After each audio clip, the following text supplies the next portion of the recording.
Okay, so I want to welcome our next speaker. OP Almaraz is a busy guy. He's got a lot going on, and for those of you, I mean, it'd be interesting for those of you who are on LinkedIn to follow him. He's got a series of interviews that he's been doing with with and if you want to fix the pin, that would be great. With various people in the field of risk reduction and resiliency.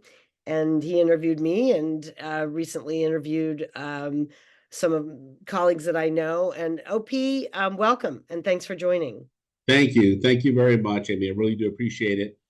Um, I'll just start by saying I really love this group and what it's all about. When I met Amy, I was stalking her for a couple of years behind the scenes, and she didn't even know it.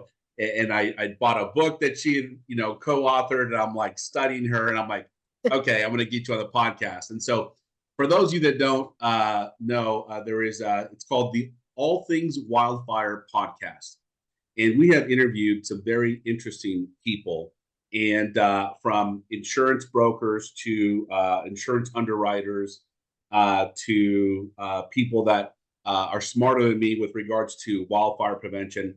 And it's really bits and pieces of information. And I think, as you've all seen here and you've heard, it's the collaborative effort that's going to really solve this problem. It's not just one thing or one group or one item. It's the collaboration of everyone. So if you get a chance, you can tune into All Things Wildfire. That'd be great.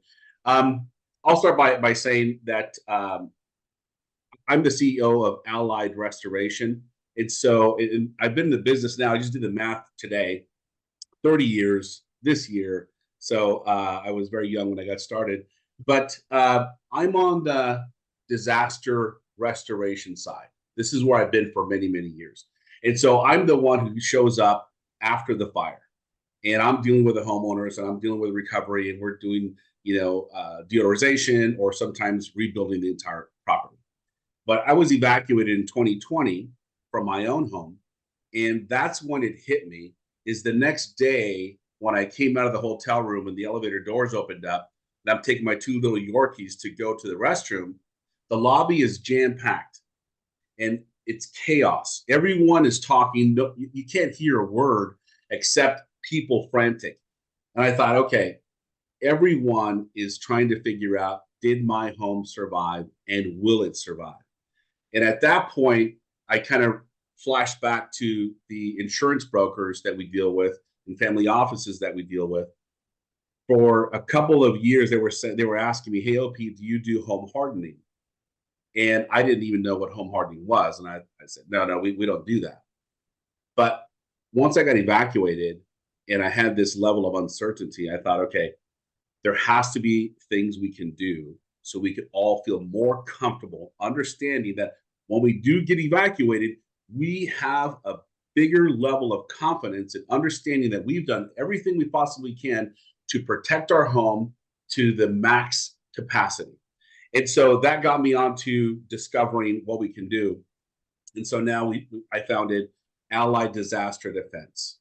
And Allied Disaster Defense has been working with IBHS, the Insurance Institute for Business and Home Safety. We are an authorized assessor and inspector for them when they want to have a wildfire prepared home designation. We're the ones they call out in California to go out and do the assessment. And so we worked very closely with them. And this is like the gold standard right now. And so what happens is you get this designation, and you're supposed to be able to take the designation and go over to say, hey, Mr. Insurance Carrier, look what I did. Here's my certificate. Please work with me. And some carriers are beginning to identify that. Farmers insurance agents are calling us weekly in the 5, 6, 7, 8, 9, 10 weekly, saying we need our people to be assigned a designation, because the farmers agents right now are getting these letters saying, hey, your homeowner is going to have to get IBHS certified in order for them to have coverage. Good luck. make it happen.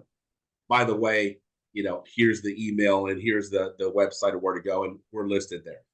So it's happening. There's a lot going on. But what I wanted to do today is I want to share with you, I'll share my screen and kind of walk you through the things that we do in creating a wildfire prepared home with a designation.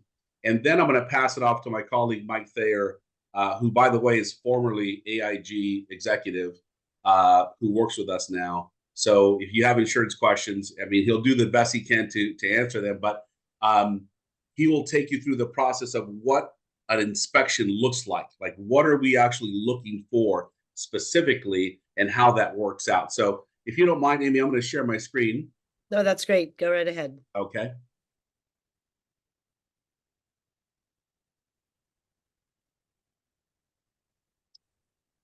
Okay, and there'll be no sound on this video. I just want to walk you through the process. This is the first wildfire prepared home in Southern California to have the Prepared Home Plus designation. Okay, so you can kind of see what this would look like. So, and I'll walk through everything. This is just kind of an overview. This is us doing our wildfire assessment, and really this is where everything starts to really understand what are the vulnerabilities of my property and understanding listed what we're looking at and what a homeowner can do.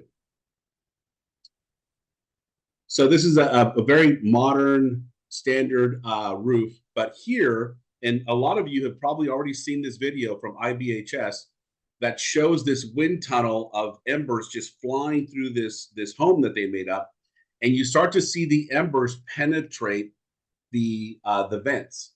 Okay, the gable vents, the bottom foundation vents. These embers are so tiny, and they will ignite the home. And here it says, according to IBHS, 90% of the properties damaged in a wildfire are caused by embers. It's not a wall of flame that comes knocking at your door. They are the embers. And so this is where a lot of homeowners say, oh, they have this thought process of, yeah, okay, well, I'm not going to have flames coming to my house. I'm not really concerned. Agreed, likely. However, these little embers turn into walls and walls of flames. And so the studies have been made and had, and they've decided and figured out this is what causes most of the damage. So then from here, you see here, this is a gable end right here, gable vent. You can see on this home, there's a gable end there. And so what we've done is you have two options. You can install a ember resistant vent that you measure and you order it, and then you retrofit it on the outside of the vent, okay? Or you can go in now they have this wildfire mesh that is stainless steel, ember resistant, and you could put that on the back side of the vent. And my friends, this has become a game changer for speed and for cost for homeowners. When you have a vent, and we install vents all the time, but when you have a vent that you have to order, they're going to be between $25 to $200. It depends on the vent that you have.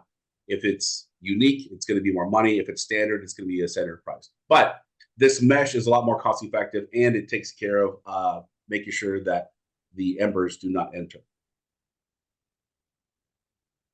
Then we go on to, I wanted to show you this because oftentimes people think if you have a tile roof, you're okay. But here, this arrow shows you these are vents. These are tile vents on a roof. And so you don't see these. They're not very visible. But if you look at the snapshot on the left side, this is airflow. And so these tiles are disguised, or these vents are disguised as tiles to give it a good uniform appearance. However, there are vulnerabilities here. So when you're doing assessments, if you're out there, or if you have homes that, or your own home that has these types of vents, you got to make sure you get into the attic and you address it from the attic side. There are also vents that you can install and replace from the roof also, but this is more a lot easier to do. As you can see, the embers are traveling through the open vent areas. And the standard 1/4 inch mesh just doesn't prevent the embers from coming in. And one of the other things that we do, this is, a 0 to 5. A lot of you have heard this 0 to 5 conversation. This area here has got to be free from any vegetation and virtually from anything. And I'll let Mike kind of share what the details are from IBHS, but they make it pretty standard. 0 anything. You're going to have gravel or some sort of decorative stone or sand, but you cannot have grass and you can't have any other vegetation around the perimeter. And I just want to point out the thought process here is if you have vegetation here underneath these windows and you have a small plant that looks like it's not threatening, embers can get into the debris of the plants or the shrub, and the embers will start to ignite, and then the embers begin to ignite the brush, and then the brush then with its radiant heat will then break through the window, and now we have ignition inside of the home. And so Pete, can I just since of course right on this topic, I'm just going to interrupt for a split second. Is that mesh the Australian product known as bushfire mesh? Yes. Okay, so even though it's not on the CAL FIRE list, it's still acceptable for the IBHS? Yes. So bushfire, they actually have gone through additional testing. They have, and I'll let Mike kind of tap into this a little bit more, but they have gotten some certifications on how it could be installed.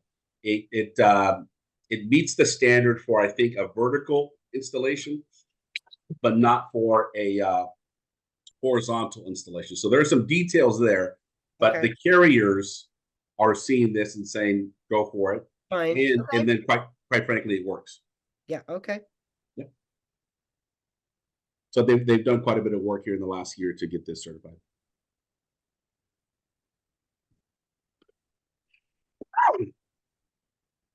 So then we also install the gutter guards for those that have exposed gutters. And this is something that a lot of the carriers do recommend and say, hey, we've got to make sure that this takes place to prevent ignition. And so here, this is not part of IBHS, but this is part of what we do also, especially on hillsides. We spray Phos-Chek long-term fire retardant. As you can see, it's clear. And it's the same product that's dumped out of the airplanes, except that it's red. So that way the pilots can see where they're dropping. But this will treat the entire vegetation for a season. And so it'll wash off with significant rain. But we treat our customers' homes minimum once a year, sometimes twice, depending on their exposure and depending on what's been going on with the rain. So if anyone wants to contact us, this is our information. I'll pause for some questions, and then I'll hand this over to Mike Thayer, which will then show the process of what the assessment looks like for IBHS. Well, okay, great. Thank you. We have 2 questions, actually 3 from the participants and 1 from me. Let's go with Katie Simmons' question. Do these standards and services apply to manufactured housing as well as stick builds? Yes. Okay. Are there any off-the-shelf vent products that have very small mesh to stop embers, but also a larger mesh of thicker metal to prevent rodents from ripping through? Our rodent exclusion company said multiple times not to get the wildfire mesh vents. Oh, really? Okay. Not one thing, it's another. Yeah. So I would just say, if you're going to do it yourself, and by the way, all of this you can do yourself. You don't need us. You don't need a contractor, except when you need a contractor. If you have some real special things that have to get done, and you need construction done there. But the mesh itself, I would just look them up online, and I would purchase the mesh directly from them. So that way, you can then cut it and trim it and put it on as you see fit. You just got to make sure that there aren't any gaps to allow embers to come on through. But that's so I don't know about other meshes. This is just the only one so far, and I'm sure there are more to come that we use and that's been approved. Okay, great. So my question is, and then we have one more. Can you talk a little bit about your experiences working with insurance companies, and it from our perspective, it seems like, we're making a lot of progress in getting insurers um, to acknowledge the efficacy of the work people are doing, and then even, we know from the early years that insurers had been retaining people like you directly to do mitigation for some of the homes in their in their book. So are you seeing are you with the insurance companies that you do business with, are there more insurers retaining you? Do you feel like we'll start with that. Yeah. So insurance companies are not retaining us at all. Okay. The insurance companies are referring us to homeowners. Okay. This is a homeowner expense. This is an out-of-pocket expense for a homeowner. And it's different for me because I'm accustomed to, we get a job and the insurance company pays and we're dealing with the insurance company money. In this case, the insurance company is saying, Mrs. Smith, uh, you need to do all this work. And if you need someone to do it, here's a good contractor to take care of this for you. Yeah. Okay. Oh, did you finish your thought? Yeah, no, then I wanted to add, Mike Thayer was asking a question about insurance companies working together. We've had situations where there's the homeowner says, or excuse me, the carrier says, we've got to have this work done in order to renew, and here's the deadline. Oftentimes, the homeowners call us when there's like a week left to their Right. deadline. Okay. And so we're like, what do you want me to do, Mrs. Smith? Right. Especially when you have to order an event. So what we've done is we have a clear line of communication with the carriers. We have a conversation. We let them know, hey, Mrs. Smith, your policyholder is on contract. Let me forward you the contract. Can you please extend some time for her? Hmm. And they'll typically say, hey, cool, I see that, no problem. Let give you another month, and then please show me proof. And Okay. so that's part of what we do with our homeowners.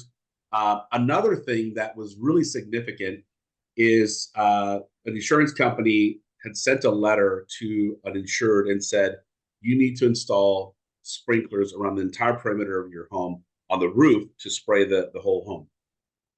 And so we have retired and former firefighters and fire captains on staff.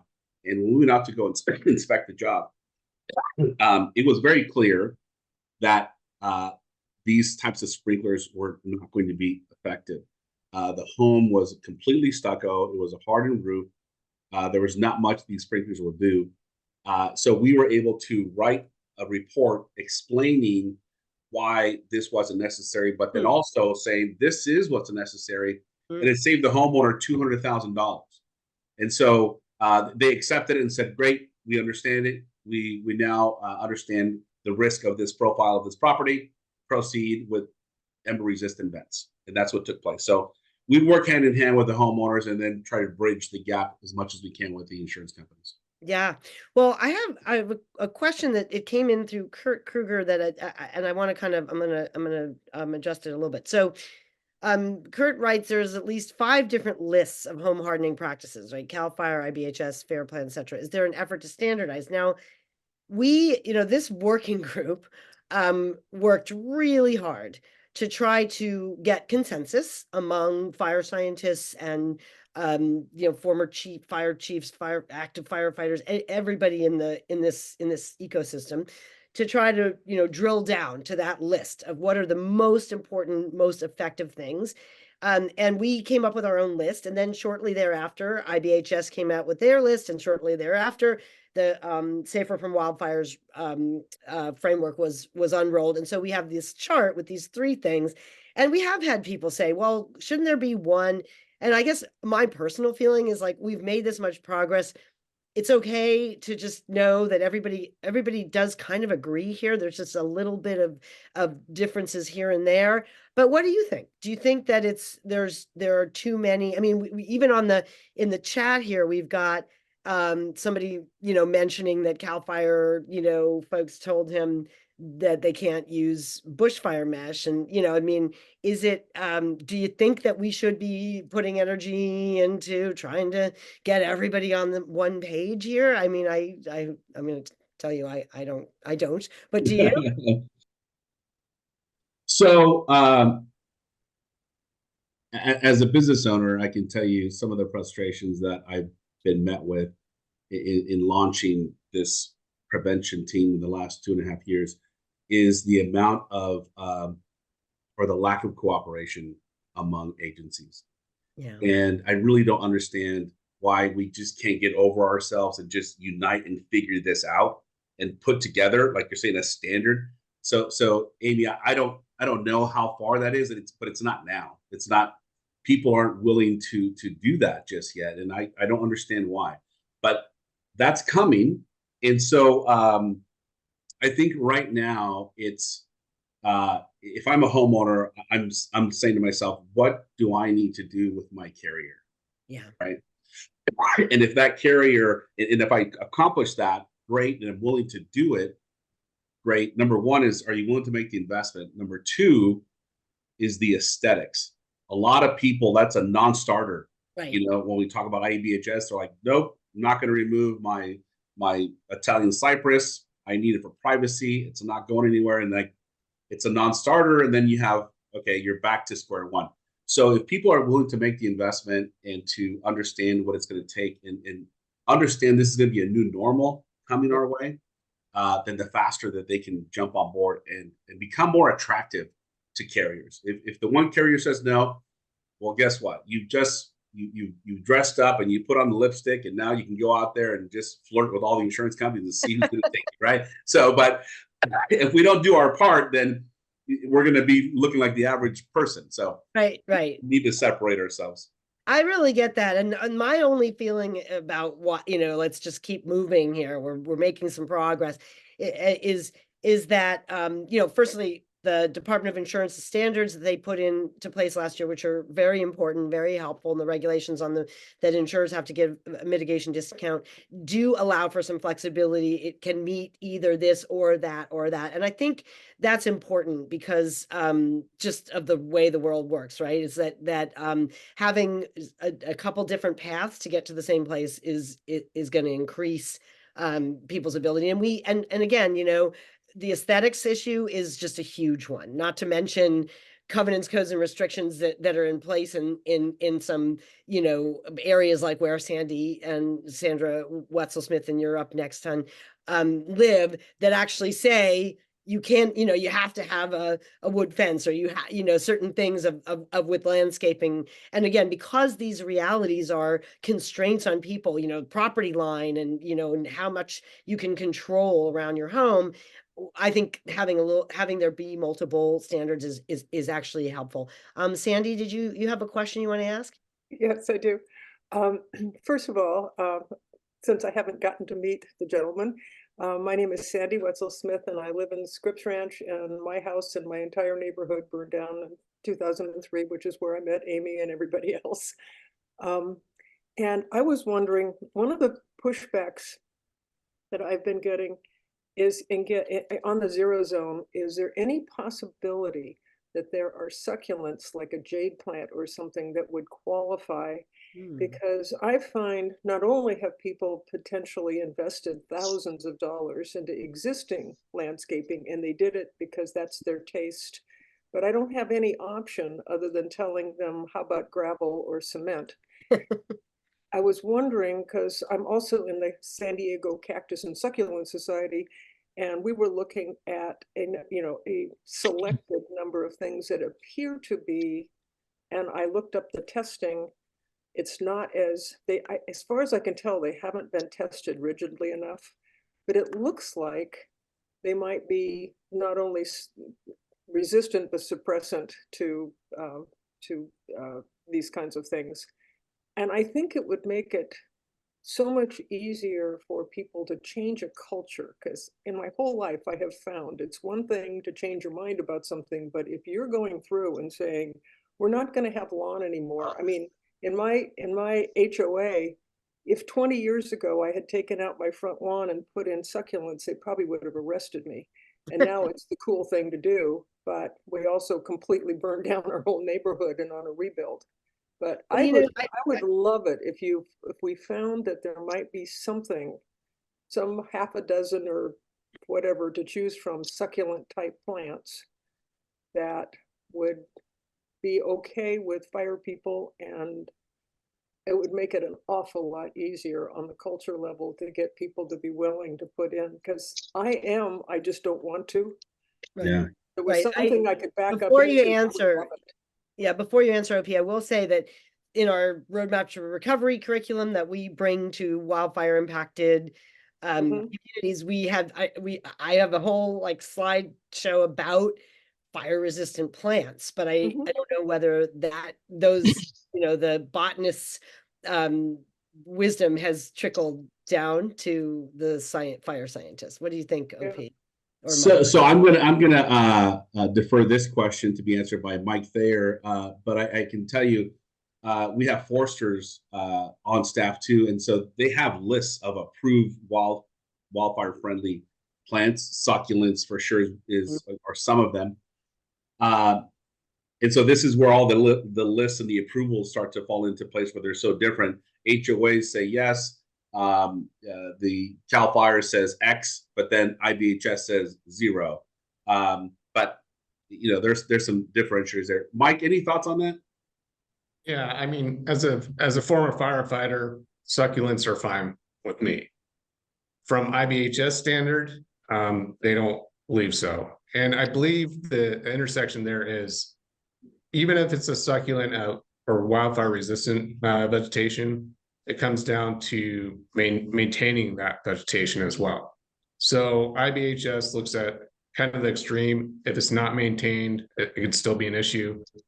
For instance, ice plants. Ice plants are succulents. You see them along the freeway. If you ever pull those up, there is a ton of dead material underneath the ice plants. Fire can travel underneath ice plants just like it does through garbage. So when you're talking about maintenance standpoint, I think that's where IBHS kind of drew the line on the succulents there. So it's unfortunate because people want to maintain that, aesthetic look, and it is a culture shock, and it's going to take people a long time for people to get used to it. But at the end of the day, that it is designed to save your home. So it's a culture shock for sure. Yeah. So a question from Jason McBroom on I think it was Jason McBroom on is there an alternative to enclosing eaves? It just got subsumed in a bunch of other questions here. Hold on. Where was it? Where did it go? On that it's a 30K expense and the homeowner is going to have to take out a loan. Here it is. Denise Rowland. I'm curious about this the enclosing the eaves, boxing the eaves thing, because that's not in the IBHS, but it is in the Safer from Wildfires. So is there, from a construction standpoint, an alternative? Or is there an alternative? Yeah. Or to say, okay, then I'm going for IBHS, I'm not going for Safer from Wildfires. Mike, any thoughts there? Is IBHS requesting closings or no? Only on the plus designation. Okay. Yeah. So, and what I see in chat is it's spot on in what we've found from fires. Now that we've mitigated that zone 0, taking the vegetation out from underneath the eaves, there's much less of the impact of fire getting in there. Now, if you do have an older home and it has open eaves, caulking all the gaps in it is definitely recommended, but you're not going to have a huge benefit to enclosing those eaves. And I do see that on the list, and it's a barrier to entry. I mean, that's a huge expense to enclose your eaves. My old partner, Pat Derlin, that taught me a lot about the mitigation. He always talked about prescription versus performance. And that's one of the ones where, it's always prescribed as, being a fire saver, but if everything else is mitigated in between, it's not that much of a benefit. Yeah, I have to give Joel Loucher a shout out. For those of you who don't know Joel, he's on our staff, on UP staff. He was at the Department of Insurance for many years, is responsible for doing some really good things. And actually when the Safer from Wildfires approach was outlined, that was the first thing he said. I said, closing eaves is going to be a tough one for a lot of folks. Jason McBroom, you have your hand up, and that's the last question we're going to be able to take. This has been such a fabulous discussion, as always. Jason. Yes, thank you very much.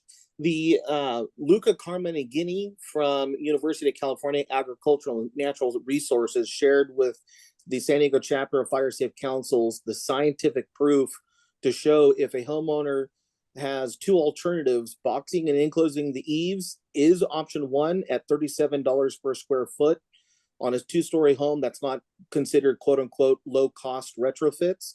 The other one is retrofitting the soffit vents, removing all combustible materials, including wood fences that are directly attached to the structure, and any combustible materials located in zone 0. So by doing something, you can gain something. The challenge we're looking at now is getting California Fair Plan to remove the very last bullet on structural hardening where it says enclose eaves. It should be amended to enclose eaves or do the following. Have you made that request? I've submitted that request to the Department of Insurance. We have a wildfire safety fair where we're going to be bringing that up. This is a platform that I'm standing on, screaming as much as I possibly can to get them to open their eyes and realize, we have alternate means and methods through scientific based data to show that it's not one or nothing. There are other ways of accomplishing the same goal, like the chief said there, or the gentleman from Allied. We have mechanisms that we can do to mitigate and accomplish the same goal. Yeah, well, that's a very productive note to wrap up on, because I think just today I've heard a couple of good ideas. I think that this is one that certainly United Policyholders can support, asking the Fair Plan to make that change. But also I think that while I understand the IBHS's view, and we have really, from the minute they came on this call, like right after they unrolled their the wildfire prepared home to-do list, that was the first question I asked their representative.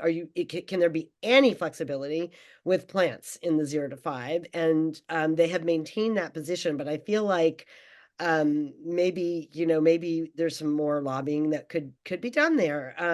Certainly we see the results of their testing, but on the other hand, it is probably of all the barriers to getting people to qualify, that's probably number one.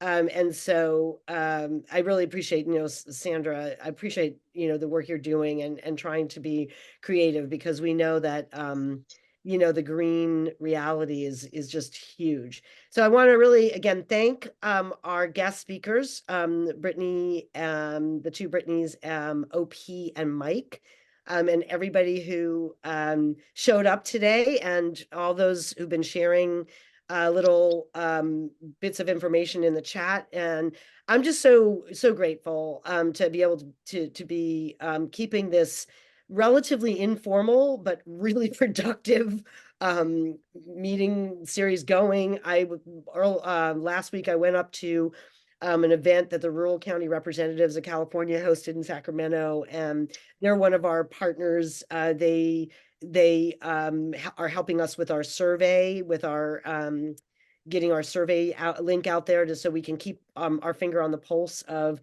what is happening to people out there in the state of California with regard to their home insurance. And it really was amazing how every single elected official who took the stage at this event mentioned how much work they're doing in their community toward wildfire risk reduction. So, the work is happening. And change in the insurance world comes slowly. They're very, very large ships, often, that take a long time to turn. So I think, we haven't seen the kind of progress in loosening up options in the market that we are hoping to see, but we are certainly seeing incredible work by all of you who are on the ground in your community. So keep up the great work.